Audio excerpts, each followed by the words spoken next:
చందమామ అందిన రోజు, బృందావని నవ్విన రోజు, తొలి వలపులు చిలికిన రోజు, కులదైవం పలికిన రోజు.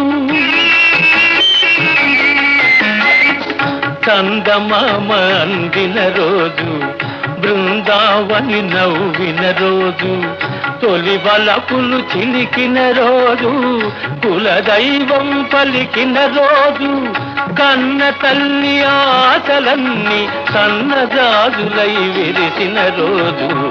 భలే మంచి రోజు, పసందైన రోజు, వసంతాలు పూచే నేటి రోజు. వసంతాలు పూచే నేటి రోజు.